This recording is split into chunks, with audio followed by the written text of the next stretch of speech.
Assalamualaikum warahmatullahi wabarakatuh. Halo teman-teman semuanya, apa kabar? Semoga kalian selalu sehat, selalu dilancarkan rezekinya, dan tetap semangat ya. Di video ini aku mau share bagaimana cara aku mengelola keuangan rumah tangga dengan gaji 3 jutaan, kemudian 2 orang dewasa dan dengan 2 orang anak. Ada banyak cara untuk mengelola keuangan rumah tangga, bisa dengan cara harian atau bulanan. Nah, di sini posisinya gaji suami aku yang diterima adalah gaji bulanan sebesar 3.400.000. Nah, di sini aku akan mengelola sesuai dengan metode aku sendiri. Di luar sana pasti banyak metode-metode yang teman-teman sudah tahu. Dan di sini aku menggunakan metode aku sendiri yang membuat aku nyaman dan aku terapkan. Dan alhamdulillah hasilnya itu bisa ada sisa dari budget yang sudah aku anggarkan. Nah, di bulan-bulan sebelumnya aku juga melakukan budgeting. Metodenya sama. Teman-teman boleh memakai metode apapun yang dirasa sesuai dengan kondisi ekonomi teman-teman. Teman-teman di luar sana yang mungkin belum pernah melakukan budgeting, yuk kita kelola keuangan kita supaya kedepannya pengeluaran yang kita keluarkan itu bisa terkontrol dan tabungan itu kita bisa kelola dengan baik dan bisa bertambah semakin banyak dan bisa berguna untuk impian kita. Harapannya dengan melakukan budgeting ini semoga kita semua bisa terhindar dari hutang, ataupun teman-teman yang mempunyai hutang semoga bisa segera melunasinya dan tidak terjerat hutang lagi. Nah, di sini aku akan mulai melakukan budgeting untuk memasukkan gaji suami di bulan Juni tetap Rp3.400.000. Untuk pengeluarannya itu aku bagi menjadi yang pertama kewajiban, yang kedua kebutuhan rumah tangga, yang ketiga adalah kebutuhan anak yang pertama, yang keempat kebutuhan anak yang kedua, yang kelima adalah kebutuhan istri, dan yang keenam adalah kebutuhan suami. Jadi seperti itu ya teman-teman, aku cara mengaturnya aku bagi sesuai dengan kebutuhan masing-masing di dalam rumah tangga. Untuk kewajiban di sini ada sedekah 100.000, listrik 50.000, PDAM 70.000 dan WiFi 100.000. Kemudian untuk kebutuhan rumah tangga itu ada belanja bulanan, kemudian belanja mingguan. Di sini aku minggunya itu buat 5 minggu ya teman-teman, karena kadang minggu kelima itu belum gajian, makanya aku buat menjadi 5 minggu 120.000 per minggunya. Nah, di sini yang aku belanjakan adalah 100.000, sedangkan 20.000-nya aku alihkan untuk membeli Yakult setiap minggu 1 kali. Kemudian untuk gas dan air minum di sini Rp100.000. Sedangkan untuk belanja bulanan itu termasuk beras, sabun, minyak goreng, kecap, tepung dan lain-lain ya teman-teman. Kemudian kemarin tuh ada yang tanya kok listriknya murah ya, cuma Rp50.000 anggarannya. Nah, rumah aku itu di sini menggunakan daya 450, jadi biasanya listriknya hanya habis 30 atau 40.000 saja. Lanjut, kemudian kebutuhan anak yang pertama itu masih TKB.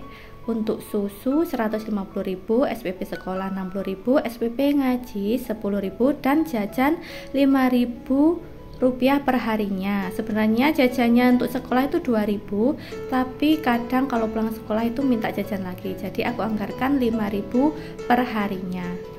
Kadang-kadang dia juga tidak minta jajan lagi, jadi sehari itu cuma habis Rp2.000 aja.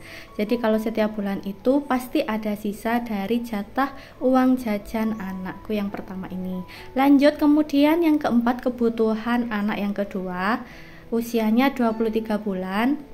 Untuk susu itu pakai SGM, aku anggarkan Rp250.000, kemudian Pampers Rp150.000, kemudian jajan Rp5.000 per harinya sama dengan kakaknya, karena kalau melihat kakaknya jajan itu adiknya ikut-ikutan. Nah, aku anggarkan sama dengan kakaknya, kalaupun sisa itu bisa ditabung nantinya. Kemudian kebutuhan istri di sini aku hanya ambil untuk pulsa dan skincare aja. Biasanya kalau pulsa tiap bulannya 50.000. Kemudian skincare yang habis-habis aja yang aku beli. Lanjut, kemudian untuk kebutuhan suami, ini yang agak besar juga.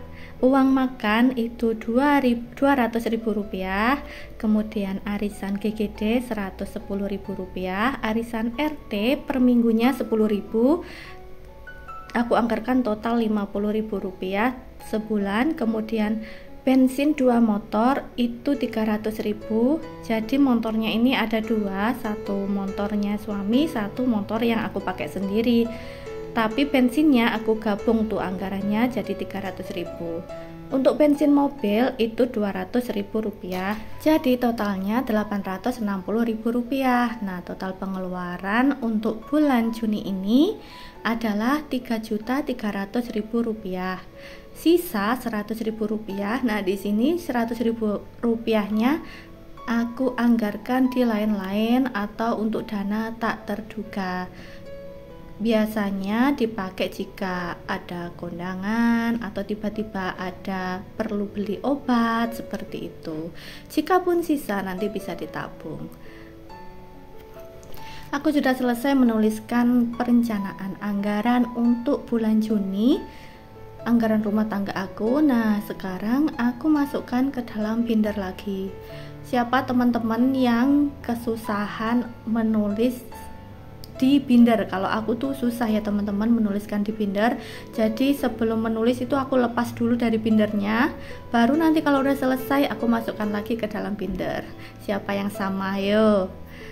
Sekarang aku akan memisahkan uang-uang gaji suami yang sudah aku ambil itu ke dalam pos-pos yang sudah aku atur di dompet pintar. Teman-teman, dengan menggunakan dompet pintar seperti ini itu sangat berguna sekali untuk aku memisahkan uang-uang sesuai anggaran yang sudah aku rencanakan. Dan ini sangat membantu sekali kalau memang butuh, aku harus ngambil pada pos yang sesuai kebutuhannya. Jika sudah selesai, misalkan ada sisa, dikembalikan ke tempatnya semula. Nah, dengan begitu pengeluaran aku jadi terkontrol. Untuk teman-teman yang mungkin baru menemukan channel YouTube aku ini, aku mau menjelaskan bahwa pendapatan keluarga aku itu ada 2. Yang pertama itu memang dari suami, yang kedua dari usaha keluarga atau usaha aku dengan suami. Nah, khusus yang digunakan untuk memenuhi kebutuhan sehari-hari itu hanya dari gaji suami saja, sebesar 3.400.000 rupiah. Itu gaji suami setiap bulan. Nah, misalkan ada tambahan lembur atau ada uang sertifikasi yang lainnya, itu menjadi tabungan kita berdua. Kemudian jika suami butuh apa-apa, ya itu memang udah dianggarkan di gaji utama ini. Misalkan suami ingin beli bensin atau ingin mengambil uang untuk jajan di sekolahnya, itu langsung ambil di dompet pintar yang sudah aku siapkan ini. Jadi udah terbiasa kalau dia butuh apa, beli bensin atau apa, sudah ngambil di pos-pos yang sudah aku siapkan. Jadi memang kami berkomitmen untuk memisahkan uang usaha atau uang yang lainnya dengan uang yang digunakan untuk memenuhi kebutuhan sehari-hari. Dan alhamdulillahnya sudah bertahun-tahun kami menerapkan ini. Alhamdulillah cukup untuk memenuhi kebutuhan dan tabungannya pun bisa alhamdulillah cukup untuk membeli atau menggapai impian-impian kami. Semoga teman-teman semuanya bisa menerapkan budgeting dengan baik dan kondisi keuangan keluarga bisa lebih baik, terencana, dan impian-impian teman-teman semuanya bisa tercapai. Demikian video aku kali ini, semoga bisa bermanfaat untuk teman-teman semuanya. Apabila ada salah kata, aku mohon maaf. Assalamualaikum warahmatullahi wabarakatuh.